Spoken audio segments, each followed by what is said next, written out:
45 seconds, 45 seconds. I'm going to get off this stage. You're going to hear my voice, but you're going to hear the enthusiasm, the excitement of our incredible host from the Star Wars.com.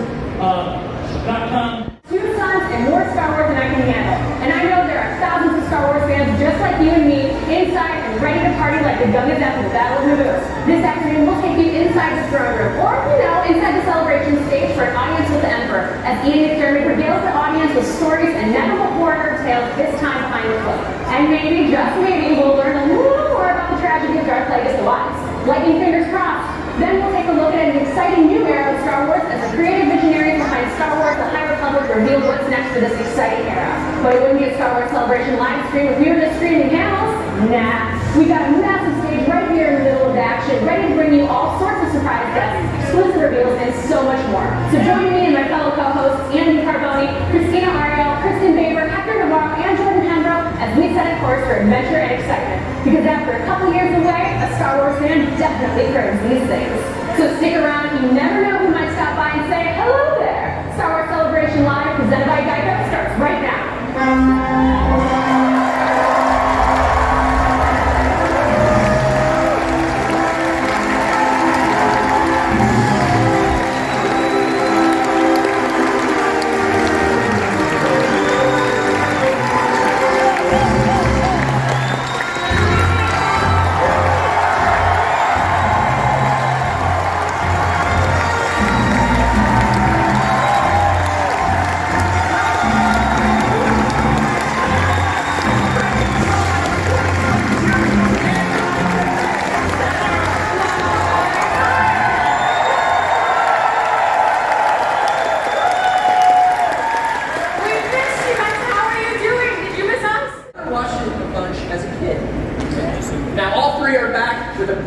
Series coming to Disney Plus. Please welcome to the stage Warwick Davis, Jordan Hendro, and producer and writer John Patrick.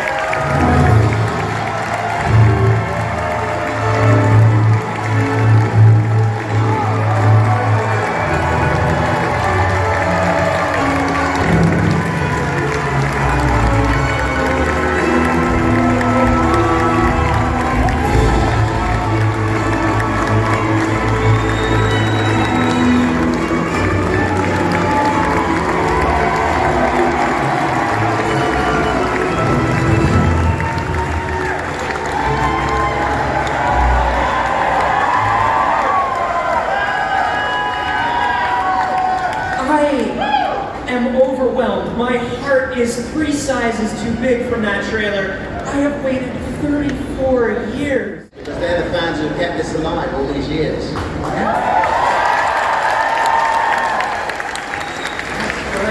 What's it feeling for you?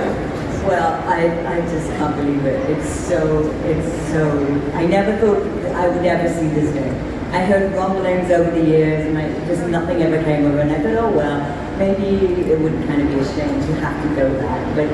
And then when this came up, and the scripts are so good, and it's unbelievable. I'm like, yes please. Like, I'm so thrilled to be here. It's unbelievable. And speaking of the scripts and coming back, I know this is something that you've been wanting to do for so long. Absolutely. I mean, I was texting you last night about this.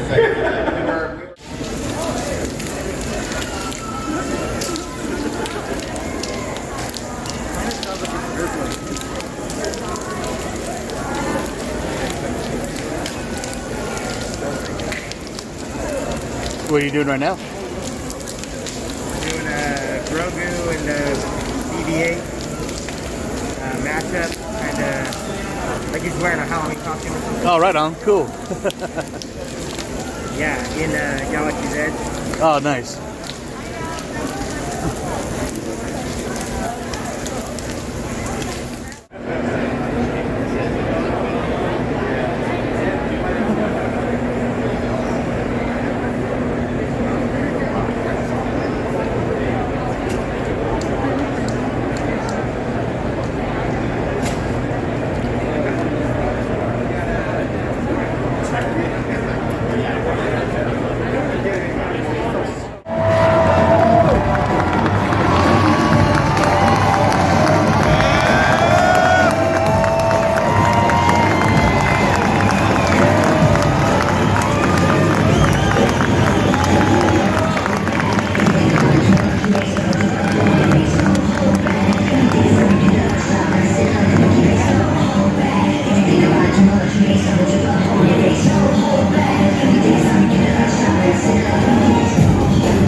to have at Celebration in person with all of you. But we're also joined by many members of our cast, our crew, our family, and our friends. So this is also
context of what we're doing. This is Bad Batch, episode 107, scene whatever, take one, rolling. Interior ion engine Jedi Cruiser Braca. The batch cautiously scaled the steep and massive ion cylinder of the scrap Jedi Cruiser. I didn't think you meant we'd be escaping through the engine. I could not have been clearer. Wow, I've never been inside an ion engine before. Everywhere in the hat. These chambers are quite the engineering marvel. This blast primer coating is capable of withstanding... No one cares! Keep moving! They reach and gather at the exterior ring of the engine atop the cruiser. Suddenly, a blast strikes the edge of the ring from outside. Tech loses his footing. Whoa! Hunter grabs a hold of Tech, stopping him from falling, but just barely. The team crouches down in the ring and peers outside to see Crosshair standing on the hull of a scrap ship directly next to and below the cruiser's engines. Try again, Hunter. I told you before. You're surrounded. Back in the engine cone, the batch keeps low in the curve left. Double back. They begin to descend the cylinder when they hear the engine begin to start up. Wom, wom, wom, wom. What is that? Sounds like the engine's coming online, but that's not possible, right? Well, technically, it is. I restored the ship's main power core when I accessed the central system, which means the engines can be activated. Crosshair wouldn't do that, would he? Echo feels the metal as a low hum begins to reverberate. Wom, wom, wom. They look down as the core begins to glow brighter and brighter. How much time do we have? I estimate less than 2 minutes. On the interior bridge of the Jedi Cruiser, ES4, lead squad number 4, programs the sequence of the control panel. Back in the engine, the back situation grows desperate as the engine rumbles around. What do we do? What about Plan 7? Plan 7 has nothing to do with this situation whatsoever. Well, what? You think of something then? We can use the explosives from the armory to disable the engine. Right? It won't cause a large enough reaction to affect the thermal chamber. Tech motions around the ring as they're huddled in. But if we place a series of charges around this cone, we may be able to break away from the cylinder while destabilizing the core. Break away. You mean fall, like all the way down? A sled will be incinerated. Everyone, Tech Explosive, Tech Omega, on top with me. Wrecker grabs a container of explosives. They each grab one and begin lining the ring as the engine tunnel grows brighter and brighter. Outside, Crosshair sees no movement. He keeps his rifle aimed at the cone. Sir, the engines are ready. Engage. Insane.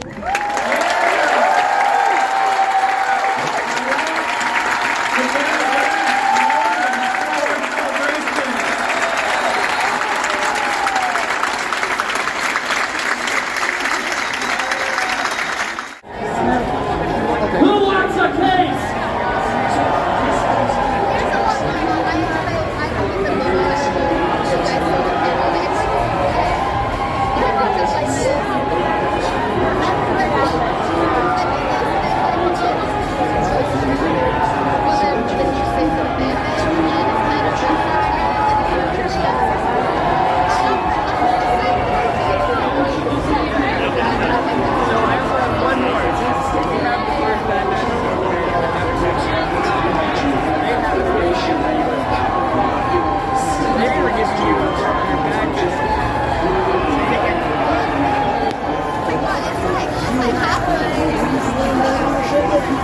You're leaving it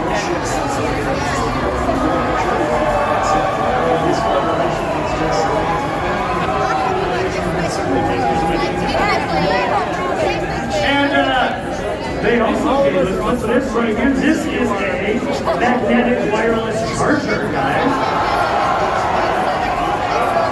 Thank you.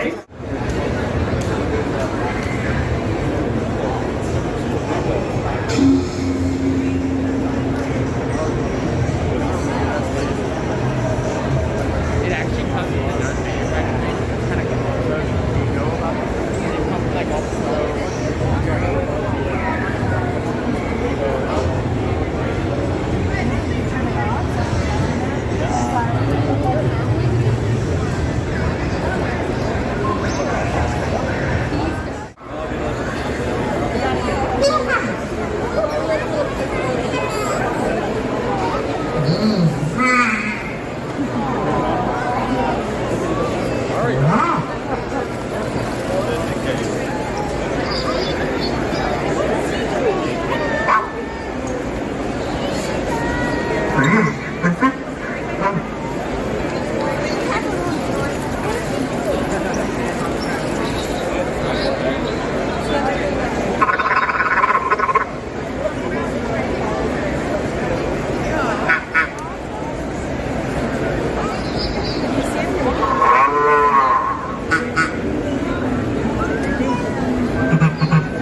Hi, Wally.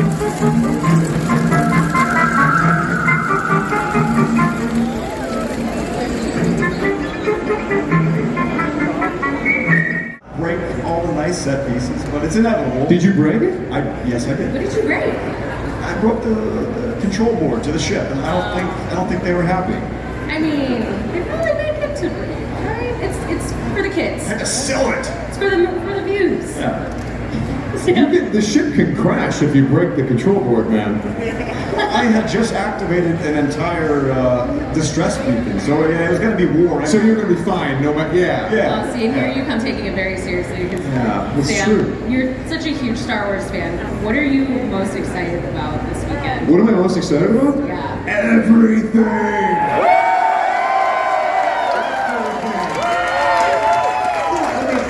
Because we've been around it for so long, and you tend to get very focused on whatever it is that you're doing. And What's up, Matt?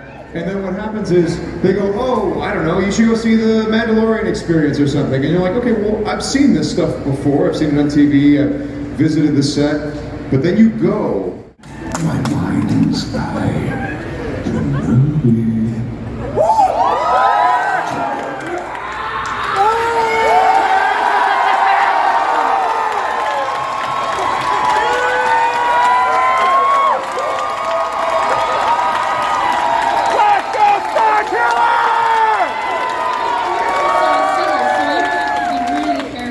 Do that and not like shred your vocals. We destroyed their ears. Yeah, sorry guys. I think they might have prepared and turned down the mic over there. Yeah, right. I think they were ready. So Matt, back to you. What do you think it is about Anakin that makes him so interesting to play? And we were talking about how he's, such a complex character.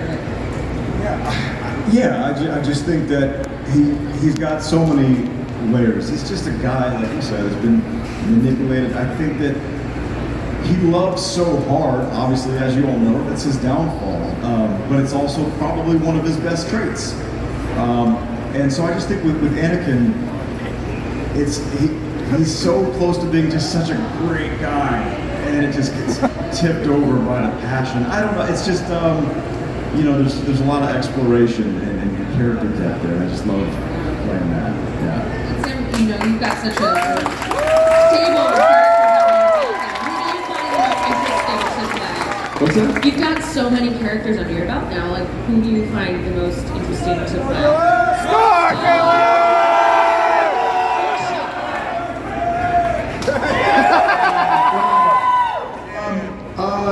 I can't pick a favorite because I'm a big Star Wars fan. So whether it's Star Killer or the Son of Mortis or EV-99, I don't know if you guys know that I did EV-99. Originally voiced by Richard Marquand, the director of Return of the Jedi, and we actually got like super nerdy. I'm like, okay, now wait a second. What I'll do is I'll say the lines from Jedi and then say the lines from Book of Boba to make sure that it's the right cadence of like, new acquisitions. What is that? A rat?